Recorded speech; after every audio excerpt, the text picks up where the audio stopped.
Hi hello welcome to news eight Telugu channel. This is Paritala Murthy. ముందుగా నా ఈ రివ్యూస్ ఆదరిస్తున్న మీ అందరికీ కూడా పేరు పేరున కృతజ్ఞతలు తెలుపుకుంటున్నా. Sunday fun day and elimination day అన్నారు. అయితే ఇక్కడ కొన్ని టాస్క్లు ఆడించడం అనేది నాకు కొంచెం నచ్చింది ఈసారి సండే. దట్టు వాళ్ళ వీక్నెస్లు ఏమైతే ఉన్నాయో వాటి మీద టాస్క్ అనేది పెట్టారు. అంటే వాళ్ళు రియలైజ్ అవ్వడానికి ఒక ఛాన్స్. యాంకర్ ఇన్ని హింట్స్ ఇవ్వడం అనేది, అంటే ఇన్ని సీజన్స్ మనం చూసాం కదా, యాంకర్ సండే ఇన్ని హింట్స్ ఇవ్వడం అనేది ఇదే ఫస్ట్ టైం. ఒక్కొక్కరికి ఎంత హింట్స్ ఇస్తున్నారంటే లాస్ట్ టైం సాటర్డే ఎపిసోడ్లో కూడా చాలా హింట్స్ ఇచ్చాడు. రాము రాథోర్కి అయితే మామూలుగా ఇవ్వాల. అంటే నువ్వు ఏదైతే అనుకుంటున్నావో అది అపార్థం, దాని నుంచి నువ్వు బయటపడ్డావు అంటే ఖచ్చితంగా నీ గేమ్ బాగుంటుంది అని. బట్ రాము రాథోడ్కి అయితే అర్థం కాదు, డౌటే లేదు. తను ఇంకా అదే ఇదిలో ఉండిపోయాడు. నువ్వు ఎక్కడి నుంచి వచ్చావు అనే దాన్ని వేరే రకంగా పోర్ట్రే ఎట్లా చేసుకున్నాడు అనేది చాలా స్పష్టంగా చెప్పారు. ఇమ్మాన్యుయల్ అయితే అసలు చాలా క్యాచ్ చేశాడు. ఇమ్మాన్యుయల్నే ఎందుకు అడిగారు అంటే అక్కడ సంజనానే అపార్థం చేసుకుని ఆ వర్డ్ అంటాం తప్పు మమ్మీ అని వెంటనే ఆన్ స్పాట్ చెప్పాడు నామినేషన్ అవ్వగానే. కానీ తను కరెక్ట్గానే ఉంది అని 2-3 సార్లు చెప్పింది. ఇప్పుడు వీడియో కాంటెస్ట్ ఏదైతే ఉంటుందో అది చూసేసరికి తేటతెల్లం అయిపోయింది. బట్ నాగార్జున గారు చెప్పింది రాముకి అర్థం కాలేదని నేను అనుకుంటున్నాను. ఎందుకంటే ఆ సింక్లోనే ఉన్నాడు ఎంతసేపు. అంటే ఇప్పుడు మనం ఒక హైట్రేట్ పెట్టుకున్నాం అనుకోండి, వాళ్ళ ఏదైనా పదం అదే పట్టుకుంటాం మనం. ఆ పదం ఎక్కడైతే నోరు జారుతూ ఉంటారో దాన్ని టక్మని లాగుతూ ఉంటాం. అదే విధంగా సుమనకు కూడా ఒకటి చెప్పుండాల్సింది, బాత్రూంలో విషయం, ఈ కుక్కలతో నేను మాట్లాడలేను అనేది చెప్పేసి ఉండాల్సింది. వాళ్ళు అరిచినట్టు కుక్కల్లాగా నేను అరవలేను అన్నాడు. ఇది కూడా చెప్పేసి ఉంటే చూపించేసి ఉంటే ఓ పని అయిపోయేది సండే ఎపిసోడ్. ఇది ఒక్కటి మిస్ అయ్యారా అనిపించింది. ఎపిసోడ్ చూడటం మిస్ అవుతున్నారా, లేదంటే లైవ్లో కట్స్ చూడటం మిస్ అవుతున్నారా, లేదంటే అక్కడ ఇన్పుట్ టీం ఏదైనా మిస్ అవుతుందా అని అయితే నాకు అనిపించింది. ఫస్ట్ మనం సండే ఫ్రేమింగ్ ఆఫ్ టాస్క్ చూద్దాం. ఫిజికల్ స్ట్రెంగ్త్ లేదు, ఫిజికల్ టాస్క్లు ఆడలేరు అనేది యాక్చువల్గా ఫ్లోరాకి సంజనాకి పెట్టాలి. అది రీతుకి సంజనాకి ఎందుకు పెట్టారో నాకు అర్థం కాలేదు. ఎందుకంటే రీతు టాస్క్లు బాగానే ఆడింది, తను గెలిచి కంటెంటర్ అయింది కదా.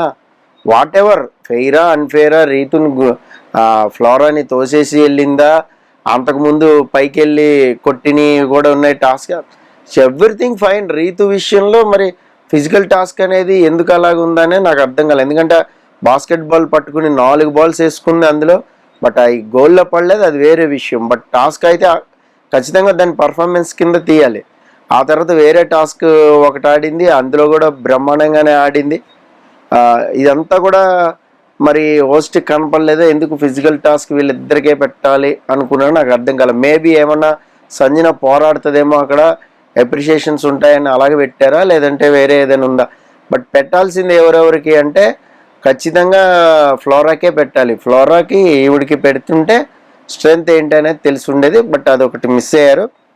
నెక్స్ట్ ఎంటర్టైన్మెంట్ టాస్క్ శ్రీజ దివ్య పర్ఫెక్ట్గా పెట్టారు. అంత ఇంప్రెస్ చేసినట్టు అనిపిలా ఇద్దరు కూడా.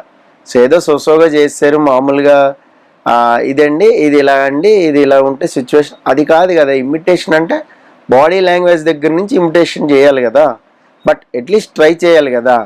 ఆ సిచ్యువేషన్ పట్టుకుని ఏదో మాట్లాడారంటే వాళ్ళకి వచ్చింది చేశారు, అది మనం కాదన్నాం. ఎవ్రీబడి అంటే ఎవరెవరు ఎక్కడెక్కడ స్ట్రాంగ్ ఉండాలో అక్కడ ఉంటారు. ఇప్పుడు శ్రీజ పాయింట్స్ పెడతాం, క్యాలిక్యులేషన్స్ చేయడం, నాది ఇదే లాజిక్ చూసావా నేను పట్టేసా, అలాంటివి పట్టుకోవడంలో దమ్ము శ్రీజ ముందు ఉంటుంది, అందరికంటే ముందు ఉంటుంది. ఎస్ నేను అంటుంది ప్రతిదీ. ఇప్పుడు కొంచెం తగ్గింది, కాస్త 1000 నుంచి సంజన చెప్పినట్టు 500 ని 300 ఇంకా వస్తుంది, మెల్లగా వస్తుంది. అలాగే దివ్య కూడా ఏంటంటే నేను వీకెండ్ తనకు ముందు తనే చెప్పేసుకుంటుంది. అది కొంచెం ఎక్కడో మిస్ అవుతుంది దివ్య అని నాకు అర్థమవుతుంది. ఎందుకంటే కొన్ని పాయింట్స్ అనేసిన తర్వాత నేను అలా అనలేదని చెప్తుంది. అది కూడా హోస్ట్ నెక్స్ట్ వీక్ అలాగే మీకు అర్థమైపోద్ది. 2 వారాలు ఉంటే ఎక్కడ ఫ్లిప్ అవుతుంది దివ్య అనేది మీరే చెప్తారు. నెక్స్ట్ మెంటల్ ఎబిలిటీ టాస్క్, ఇది మాత్రం పక్కా మంచి కిక్ ఇచ్చిందబ్బా. పవన్ కళ్యాణ్ పవన్ డిమోన్ కాస్త బెటర్ టకటక చేసిండు అనుకుందాం. పవన్ కళ్యాణ్ అయితే చాలా తలబడ్డాడు. అంటే ఫిజికల్ టాస్క్ విపరీతంగా ఆడేస్తాడు. మీరు పవన్ కళ్యాణ్ గెలవాలి అనుకుంటే ఇలాంటి టాస్క్లను గెలవాలని ఇంటి ఇవ్వడం ఇతర హౌస్మేట్స్కి. అలాగే పవన్ కళ్యాణ్ నువ్వు ఎక్కడ వీక్ ఉన్నావో చూసినావా, ఎక్కడా చిక్కుకోకుండా ఖచ్చితంగా ఫోకస్ పెట్టాలి అని ఒక హింటు. పవన్ డిమోన్కి అయినా సరే, డిమోన్ పవన్కి ఉన్నది ఇదేంటంటే, సో టాస్క్లు బాగా ఆడుతున్నాడు, తను ముందుకు వెళ్ళిపోతున్నాడు, బ్రహ్మాండం, మనమే టాప్లో ఉన్నామనే ఇదిలో ఉంది. బట్ ఎప్పుడైతే రీతు మాయలో పడో లేదంటే రీతు గేమ్లో పడో ఎక్కడో ఒక్కడ ఒక చోట ఫిక్స్ అయ్యాడు అంటే మాత్రం, ఉచ్చులో చిక్కుకుపోయాడంటే మాత్రం గేమ్ గ్రాఫ్ మొత్తం ఇలా డౌన్ అయిపోద్ది. నిన్న చూడండి, మనం డిస్కషన్ కూడా చేసాం ప్రీవియస్ ఎనాలిసిస్లో, రీతుని సేవ్ చేయడం కోసం బాగా ఆడిన పవన్ కళ్యాణ్ని, సో బాగా ఆడిన ఇమోనియల్ని, ఇలాంటి వాళ్ళని తీశారు రీతు కోసం. ఈవెన్ మిగతా వాళ్ళు కూడా, శ్రీజ మాత్రమే అక్కడికి వచ్చి ఇమోనియల్ తీయడంలో అర్థం ఏంటి? ఇప్పుడు శ్రీజకి అన్ని తెలివితేటలు ఉంటే మరి రీతునే తీయాలి కదా. ఇమోనియల్ కూడా గేమ్ బాగా ఆడాడు ఇక టాస్క్ రెడ్ టీంలో, అట్లా తీస్తుంది. సో బ్లూ టీమ్ సపోర్టా, బ్లూ టీమ్కి ఆమె హోస్ట్గానే వచ్చింది కదా, గెస్ట్గానే వచ్చినట్టే కదా హరితారీస్ ప్లేస్లో. సో అట్లా ఉండకూడదు కదా, మన టీమ్మేట్ మనం చేయాలి అని ఉండకూడదు కదా. సో ఇక్కడ ఏంటంటే దమ్ము శ్రీజ డెసిషన్ ఫెయిల్ అయింది, పవన్ డిమోన్ డెసిషన్ ఫెయిల్ అయింది. టాస్క్లు ఆడటమే ముఖ్యం కాదు, ఎట్లా ఆడుతున్నాం, ద వే ఆఫ్ స్టైల్ అనేది ఎలా ఆడుతున్నాం అనేది చాలా ముఖ్యం. అది తెలుసుకుని ముందుకెళ్తే బెనిఫిట్స్ ఉంటాయి. ఇప్పుడు హరితారీష్ ఎలిమినేషన్ కానీ, హరితారీష్ ఎలిమినేట్ అయిపోవడం కానీ, ఇదంతా కూడా ఆడియన్స్ బ్రహ్మాండంగా ఫీల్ అవుతున్నారు. అమ్మయ్యా హ్యాపీగా ఉందిరా బాబు, హౌస్ ప్రశాంతంగా ఉంటుంది, అమ్మో వీడిని అసలు చూడలేమని. నేను ఒక కామెంట్ కూడా విన్నా, యూట్యూబ్లో వీడియో చూస్తూ లైవ్లో ఎవరో పెట్టిన వీడియో చూసాను, దానికి కామెంట్ కూడా విన్నా, వెనక నుంచి కామెంటరీ. అత్తారింటికి కొత్త అల్లుడు వచ్చినట్టు వచ్చి కూర్చున్నాడు చూడు ఏం ఆడకుండా అనే ఒక కామెంట్ వెనక నుంచి కామెంటరీలో షో చూస్తూ. అంటే అట్లా ముద్రపడిపోయింది ఆడియన్స్లో. ఒక నాగార్జున గారు అంత కరెక్టే, హౌస్లో అన్ని ప్రాపర్టీస్ ఉన్నాయి, నువ్వు ఉన్నావు, అంతకుమించి తేడా లేదు అన్నారు. ఇప్పుడు ఆడియన్స్ ఫీలింగ్ కూడా అలాగే ఉంటుంది, అమ్మయ్య వెళ్ళిపోయాడురా బాబు, ఇంకొకళ్ళు ఉన్నారా, వాళ్ళు కూడా వెళ్ళిపోతే ప్రశాంతంగా ఉంటుందని. ప్రియా వెళ్ళిపోయినప్పుడు ఆడియన్స్ ఫీలింగ్ ఇదే, హరితారీష్ వెళ్ళిపోయినప్పుడు ఆడియన్స్ ఫీలింగ్ ఇదే. నెక్స్ట్ దమ్ము శ్రీజని ఎట్లయినా పంపించాలని ఉన్నాయి. అంటే ఇప్పుడు కూడా కామనర్స్కి ఇది అర్థం కాలేదనుకోండి, అనవసరం ఇంకా.